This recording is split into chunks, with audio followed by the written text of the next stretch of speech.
अरे भाई तुम्हें अब वंदे मातरम का प्रेम हो रहा, करो ना, करो, हमें क्या फर्क पड़ रहा है, हमें जितना करना है हमें उतना ही करना है, हम करेंगे। भाई मैं तो कहीं तक भी नहीं गाता था और कहीं तक भी नहीं गाऊंगा, आगे ही समझ में आपको, बस खड़ा हो जाऊंगा, नहीं गाऊंगा बिल्कुल भी नहीं, मेरा संवैधानिक अधिकार है, मैं अपने धर्म का पालन करूंगा। वंदे मातरम की पूरी हिस्ट्री पढ़ लीजिए पहले।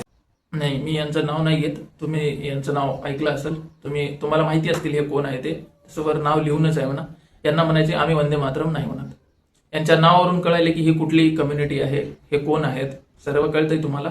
तर यांना वंदे मातरम नाही म्हणायचे. तुम्हाला जर त्यांना डोक्यावर घ्यायचे तर घ्या म्हणे वंदे मातरमला, आम्हाला नाही घ्यायचं, आम्हाला नाही म्हणायचे, आम्ही जितकं म्हणणार तितकं म्हणणार. राईट, हे फरक आहे काँग्रेसच्या नेत्यांचा आणि बीजेपीच्या नेत्यांचा. मला काही घेणं देणं नाहीये की कोण कसं काम करताय आणि कोण देशासाठी काम करताय, ह्याच्यासाठी खूप मोठी गोष्ट आहे. जर तुम्ही वंदे मातरम नाही म्हणू शकत तर तुम्ही देशासाठी काय काम करणार आहे. राईट, आणि कुठपर्यंत आपली मनस्थिती चाललेली आहे की किती पण आपण सहन कराल. जर वंदे मातरम तुम्ही नाही म्हणू शकत तर तुम्ही देशाचं काय रक्षण करणार. वंदे मातरम नाही म्हणू शकत तर तुम्ही देशासाठी काय चांगलं काम करणार. वंदे मातरम नाही म्हणू शकत तर तुम्ही तुमची कम्युनिटी सोडून जे हिंदू धर्म येते, दुसरा बौद्ध धर्म येते, दुसरा अजून धर्म येणार आहेत दुसरे, त्या लोकांची काय म्हणून तुम्ही त्यांचे प्रॉब्लेम्स ऐकून घेणार. नाही ऐकून घेणार.